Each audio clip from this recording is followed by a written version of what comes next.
Please pump your brakes. Your video will begin momentarily.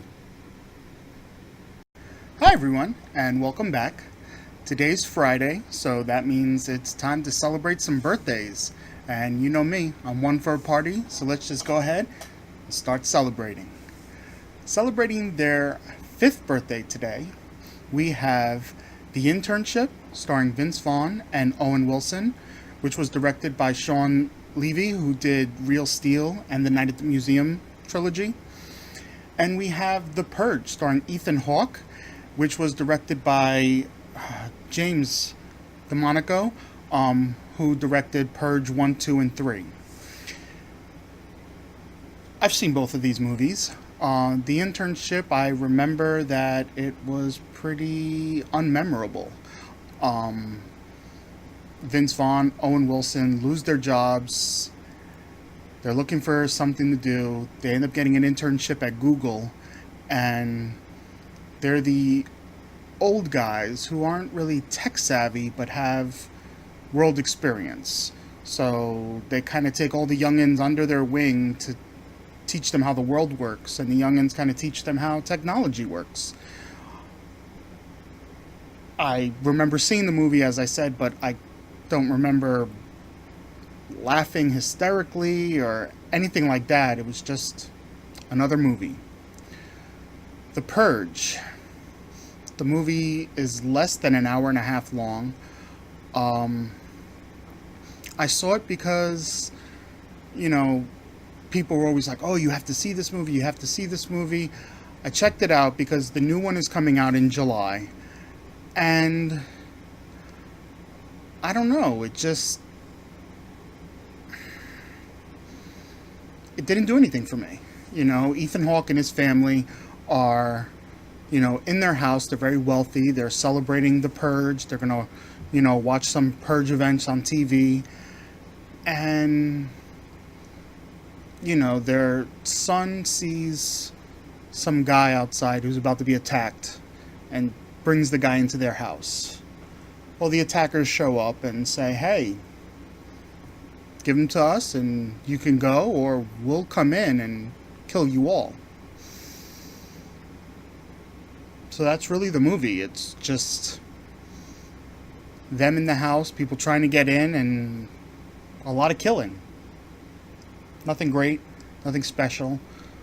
The concept of it is okay. They're doing it to keep crime down and keep unemployment down, but it's all right. Moving on.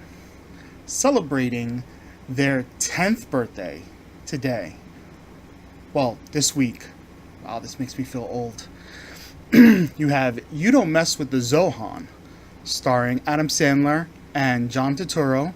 It was directed by Dennis Dugan, who did Happy Gilmore, Big Daddy, I Now Pronounce You Chuck and Larry, Grown Up, so a lot of Adam Sandler movies. And you also have Kung Fu Panda, starring Jack Black, the voices of Jack Black, Angelina Jolie, Dustin Hoffman. It was directed by Mark Osborne and John Stevenson. I love both of these movies. You Don't Mess with the Zohan, that's just good, clean, fun. He's a Israeli counter-terrorist, and, he could do all these crazy, outlandish things. But he doesn't want to do that anymore. He's tired of fighting. He wants to cut hair. So he fakes his death, comes to the United States, and becomes a stylist. Excuse me. And John Turturro is a terrorist who presumably killed Zohan, now has a chain of restaurants, but he's not happy with that either. He wants to sell shoes. So he finds out that Zohan's still alive. He comes to the States to find him. Ultimately, they team up against basically corporate America. And they realize, hey, we don't want to fight. We could be friends. The fighting that's been going on for 2,000 years, what's the point, you know? We're both people. We both have our own dreams. Let's put our differences aside. The message is a strong one. The movie's a great one. Check it out. Also, Kung Fu Panda.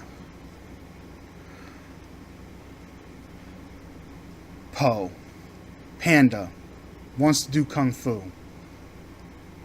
But his father, a duck, wants him to make dumplings at the restaurant. And, there's going to be the big ceremony. They're going to announce the Dragon Warrior, and Poe's trying to get there. The whole village is going. Ultimately, his attempt to get into the stadium somehow has him being picked as the Dragon Warrior. Knows no Kung Fu, nothing. He's kind of an outcast, but ultimately uses the skills that he does have of being a panda and eating to his advantage to learn Kung Fu, his style, and ultimately take on the bad guy and save the day.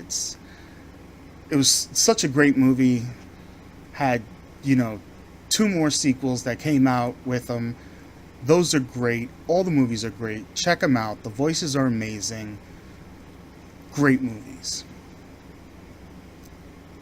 Cat. Alright, celebrating its 15th birthday today, we have Too Fast, Too Furious, starring Paul Walker and Tyrese Gibson. It was directed by John Singleton, who did Boys in the Hood, Four Brothers, and I'm not a big fan of this one in the whole saga of Fast and Furious movies. I kind of felt Paul Walker was trying a little too hard in the movie. Trying to be Vin Diesel from Fast and Furious, and it just wasn't working. Tyrese was great, very serious, hardcore, with a little bit of humor. And I like the fact that it did focus on cars a bit more, which is really what I thought the franchise would be. And I don't know,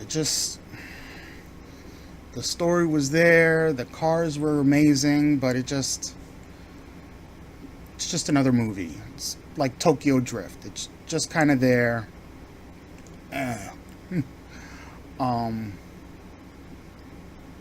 But don't get me wrong, I own it.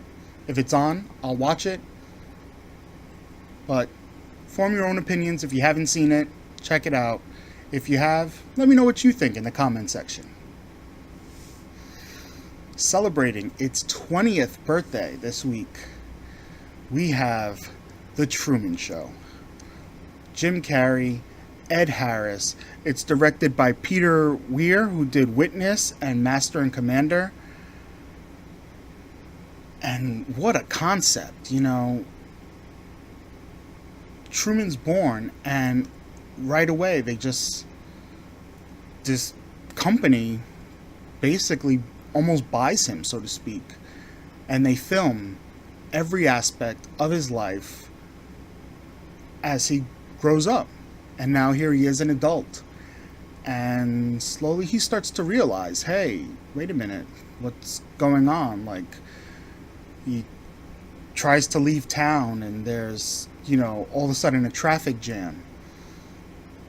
So he goes in a circle, comes back, and the traffic's gone.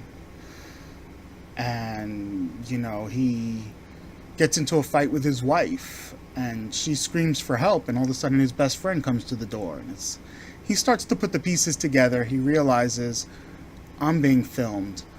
Ultimately, he wants out. And, end of the movie, he's talking with Ed Harris, and Ed Harris grants him his freedom.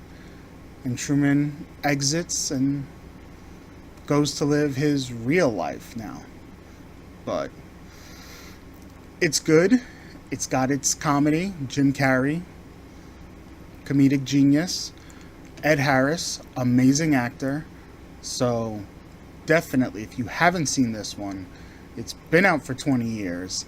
It still holds up today. Check it out. Now, I know every week I say, normally after 20 years we're going to stop. But today's a special day. Today's June 8th. It is my 36th birthday. So what we're going to do in honor of my birthday is we're going to take it back and see the movies that came out this week 36 years ago. And we have Poltergeist, starring Craig T. Nelson, Jo Beth Williams, is directed by Toby Hopper, who did Texas Chainsaw Massacre. We have Star Trek II, The Wrath of Khan, starring William Shatner, Leonard Nimoy, Ricardo Montalban, directed by Nicholas Meyer, who did Star Trek II and Star Trek VI, The Undiscovered Country. Poltergeist. I don't find it scary, but it's very enjoyable. Very good movie.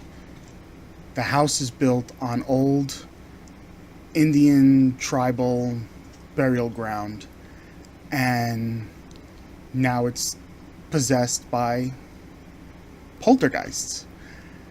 And, it basically torments this family that moves in. The little girl ends up being taken by these spirits, so to speak. Family calls in a medium. They go through all these different sequences of testing and, find a way to get the little girl back. Very good movie. Very interesting. Very entertaining. You could watch it beginning to end.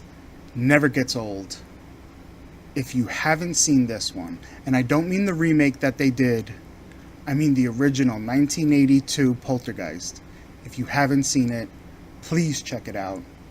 You need to see this movie at least once before you die. And Star Trek, Wrath of Khan. To me, greatest Star Trek movie that is made. And I've seen all the movies. I mean, just to have the crew of the Enterprise. It's going to be entertaining. It's going to have action. It's going to have sci-fi. And then you throw Ricardo Montalban into the mix. And it's interesting because, in all the other movies, yeah, they're fighting this person or this species or something's coming to destroy the Earth. But in this one, Ricardo Montalban playing Khan Noonien Singh, actually played the same character in the episode of Star Trek. And in that episode is where they find Khan and his crew. They wake him up. He tries to take over the Enterprise. And ultimately, they almost, I guess you could say, banish them onto the planet. And this one is just somehow Starfleet ends up back there unknowingly. Khan finds them, takes over their ship, and seeks revenge on Kirk. The movie's amazing. The story's amazing. The acting is amazing. The best Star Trek movie that there is. So good that when J.J. Abrams did the new Star Treks in an alternate universe, so to speak, he still brought Khan in and still had to use him because it's such an iconic key character to Star Trek. And this movie, just talking about it, I want to watch it right now. So I just might do that. But hey, let me know what you think about these movies in the comment section below. Be sure to like this video, subscribe to the channel, and share these videos with your friends. As always, you can find me on Instagram, simply at Christopher Lafont. And if you guys have any questions or any suggestions that you want to see on a video, email me at movietimewithchris@gmail.com. And until next time, take care.